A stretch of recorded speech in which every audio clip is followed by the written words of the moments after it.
आयुक्त साहेबांची आपण भेट घेतली, काय विषय होता? पोलीस आयुक्ताची भेट आम्ही शिवसेना महिला आघाडी आणि आमचे शिवसेनेचे पदाधिकारी सर्व वरिष्ठ नेते आमचे सर्व यांनी आम्ही आयुक्त साहेबांची याच्यासाठी भेट घेतली की संभाजीनगर सुरक्षित राहिलं पाहिजे, महिला सुरक्षित राहिल्या पाहिजे।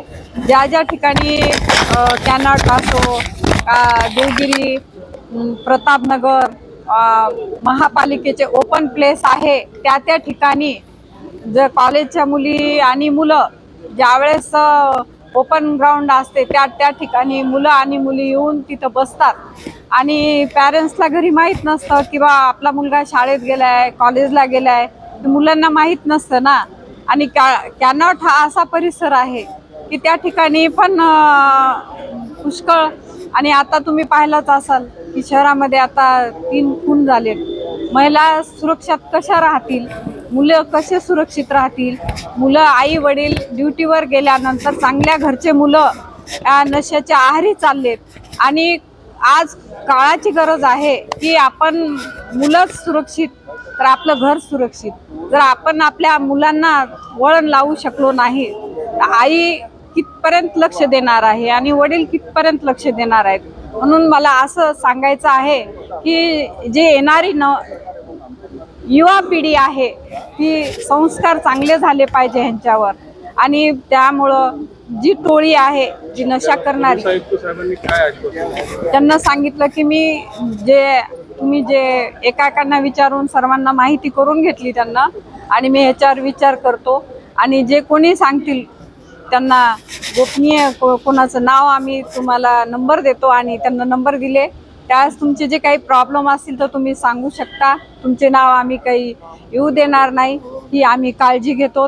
त्यामुळं जे शहरामधले आहे की महिला कॉलेजमध्ये जाणाऱ्या मुली ह्या पण म्हणजे त्यांच्यावर पण ब्लॅकमेलिंग केली जाते, तर महिला सुरक्षित राहायला पाहिजे। धन्यवाद। आपलं नाव? माझं नाव सुनीता औलवार, महिला संपर्क संघटक Shivsena. Madam, smart city murder city होते, कसं बघायचं या घटनेत? सर्वप्रथम जय महाराष्ट्र। खरं तर आज आम्ही उद्धव बाळासाहेब ठाकरे गटाचे जे शिवसेनेचे नेते शिष्टमंडळ आज मान्य पोलीस आयुक्तांना भेटण्यासाठी आलेलं आहे। छत्रपती संभाजीनगर हे खरं तर केंद्रबिंदू मानलं जातं। सर्वांचं लक्ष जे आहेत, फॉरेनचे लोक जे येणारे आहेत ते आपले छत्रपती संभाजीनगरमध्ये येतात, बाहेरचे मुलं मुली जे शिक्षणासाठी येतात ते संभाजीनगरमध्ये येतात। खरं तर या छत्रपती संभाजीनगरमध्ये आता जर म्हणलं तर रोजची बातमी आहे की इथं मर्डर झाला, तिथं मर्डर झाला, महिलांची मंगळसूत्र चोरल्या गेलं, महिलांवर अत्याचार झाले, मुलीवर अत्याचार झाले, छेडछाडीचे झाले, आणि सगळ्यात महत्त्वाचं जर एखादं कुटुंब जर बाहेर गावाला कुठं जर गेलं असेल तर त्यांचं घर बळकावण्याचे कामं झालेले आहेत। खरं तर हे छत्रपती संभाजीनगरमध्ये हे सत्र सुरूच आहे। म्हणजे मान्य आम्ही आयुक्त साहेबांना शिवसेनेचे शिष्टमंडळ निवेदन देण्यासाठी आलेले आहे की एक महिलांचे जे महिलावर अत्याचार होत आहे, मुलीवर अत्याचार होत आहे, कुठंतरी याला पण आळा बसला पाहिजेत। याच्यासाठी एक वेगळं शासन केलं पाहिजेत, आणि जे हे मर्डर होत आहेत, हे व्हाईटनर गांजेचे जे प्रकार झालेले आहे याच्यावर पण कृपया करून आपण लक्ष द्यावे। खरं तर आपले छत्रपती संभाजीनगरचे शिष्टमंडळ जे पोलीस आयुक्त आहे खरं तर आहे ते लक्ष देतात, पण कुठंतरी कुठंतरी हे मर्डर जे होतात प्रशासनाची जी पकड पोलीस प्रशासनाची कमी झाली का, गुन्हेगारांवर वचक नाही राहिला असं वाटतं? हो, निश्चितच कमी झालेली आहे, गुन्हेगारीवर वचक राहिलेलं नाही। कारण आता जे व्हाईटनर गांजेचे जे नशेखोर जे लोक असतात, जर आपण कोणी जर कंप्लेंट जर केली तर ते तेवढे पुरतं येतात, त्यांना पकडतात आणि सोडून देतात। आम्ही त्याच्याबद्दल जर विचारलं तर ते म्हणतात की जर यांनी नशेच्या खोरात जर यांनी स्वतःच्या जीवाचं जर काही जर केलं तर आमच्या ड्युट्या याच्यावर येतील, त्याच्यामुळे आम्ही या गोष्टी जास्त पडत नाही। म्हणून आयुक्त साहेबांना आम्ही हे पण बोललो की याच्यावर पण थोडं कडक कारवाई झाली पाहिजे। आयुक्त साहेबांनी आपल्याला काय आश्वासन? हो, त्यांनी सांगितलेलं आहे की निश्चित ह्या ज्या एवढ्या गोष्टी मांडलेल्या आहेत याच्यावर त्यांनी लक्ष देऊन कामाला ते लागणार आहेत। त्यांनी 2 शहरातली DCP ना पण बोलवलं होतं, एक DCP कावत साहेब आणि एक दुसरे DCP बगाटे साहेब। तर निश्चितच मला वाटतं की शिष्टमंडळ आल्यानंतर पोलीस आयुक्त साहेब आमच्या मागण्या ह्या पूर्ण करतील आणि हे शहरात शांतता नांदेल। सुकन्या भोसले, महानगर संघटक। शहरामध्ये क्राईम खूप वाढला, रोज मर्डर व्हायला लागलं। परवा दिवशी 2 मर्डर झाले आता एका अंत्यविधीला मी जाऊन आलो त्या मुलाच्या. एक क्वालिफाईड मुलगा त्या ठिकाणी तो रात्रभर म्हणजे वर्क फ्रॉम होम करायचा. तर तिकडचे फॉरेनवाले ते रात्रीच हे करायचं म्हणतो. नंतर मग काहीतरी जेवण करायला गेला होता, तर तिथे मारामारी झाली, तर तो सोडायला गेला, तर त्यालाच मारून टाकला. म्हणजे अशा पद्धतीने त्या ठिकाणी ड्रग्स जे असतात, बटनवाले, गांजावाले, हे सगळे इतक्या मोठ्या प्रमाणात चालले, त्याच्यामुळे ते क्राईम वाढत गेलं. आणि तो क्राईम जर वाढायला लागला तर मर्डर पण चालले ना आता.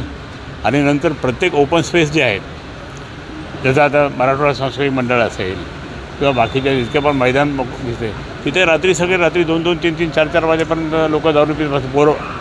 आणि ते नंतर मारामारी करतात आणि त्याच्यातच मर्डर होतात. आपल्या बजाजनगरच्या तिकडे पण खूप झाले. आणि दुसरी गोष्ट म्हणजे एकतर असं बसतात, भांडणं करतात आणि लगेच मारून जातात आणि ते पळून जातात. ते बरं, आपल्या संभाजीनगर शहरामध्ये सगळीकडे CCTV बसवलेले आहे स्मार्ट सिटीमधून. मग त्याचा उपयोग का नाही होत? त्याचा उपयोग झाला पाहिजे ना. आणि म्हणून ह्या सगळ्या गोष्टीसाठी जे कोणाचा प्लॉट समजा यांचा असेल तर त्याच्यावर दुसरं कोणते अतिक्रमण करतो, हे क्राईम. महिलांची चेन असं ओढून घेतात, ते एक दुसरं क्राईम. ते धक्काबुक्की करतात महिलांना, तो एक क्राईम. आणि सगळे क्राईम त्या ठिकाणी खूप वाढत चालले. म्हणून त्या ठिकाणी कुठेतरी त्या ठिकाणी काय नागरिक आम्हाला विचारायला लागले की आता परत त्या ठिकाणी क्राईम या शहरामध्ये त्या ठिकाणी व्हायला लागले, मग शहर आम्ही इथून सोडून जायचं काय? हा खूप मोठा प्रश्न निर्माण झालेला आहे. म्हणून आम्ही आज पोलीस आयुक्तांशी चर्चा केली. आज रविवार असतानासुद्धा सर्व पोलीस आयुक्त सगळे त्या ठिकाणी शनिवार सुट्टी, आज सुट्टी असतानासुद्धा सर्व अधिकारी त्या ठिकाणी आलेत. आम्ही त्यांना नंतर मग म्हणजे बोलता आमचं थोडंसं हे पण झालं, पण ते म्हणजे नाही, हां आम्ही सुट्ट्या असूनसुद्धा आलो. पण ठीक आहे, धन्यवाद तुम्हाला. कारण एकतर काय झालं की ह्या सगळ्या याच्यातून सगळे जे DCP मंडळी असतील त्यांनी सांगितलं आम्हाला तुम्ही सांगत जा, तुम्ही डायरेक्टली फोनवर, किंवा आयुक्तांनी सुद्धा सांगितलं की आम्हाला तुम्ही डायरेक्ट बोलत जा. म्हणजे काय आता ह्या ताईंनी त्या ठिकाणी कोणाचं नाव सांगितलं, मग इथं असंच चाललं आहे, तर ते पोलीसवाले काय करतात, यांचं नाव सांगून ते मारामारी करायला यांच्या घरावर दगडफेक करतात.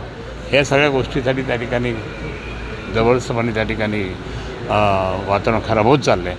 ते वातावरण खराब होऊ नये म्हणून. आणि आम्ही त्यांना एकच सांगितलं होतं, आमचं एखाद्या वेळेस तुम्ही पत्रक पाहून घ्या तुम्ही, त्या पत्रकामध्ये आम्ही दिलेलं आहे, जर 7 दिवसाचं झालं नाही तर आम्ही रात्री 12 वाजता क्रांती चौकापासून मशाल मोर्चा काढून, रात्री 12 वाजता.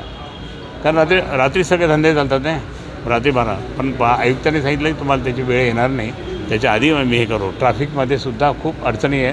ट्रॅफिकसुद्धा त्या ठिकाणी खूप इतके हे झाले की एका ठिकाणी दुसऱ्या ठिकाणी जायचं असेल तर अर्धा 1 घंटा चालला. ट्रॅफिक, कुठे नियोजन नाही तिथे. त्यांनी सांगितलं आम्ही ते नियोजन करू. 1 वे ट्रॅफिक जे जुने होते ते सुद्धा लागू करू असं त्यांनी सांगितलं. धन्यवाद. थँक्यू.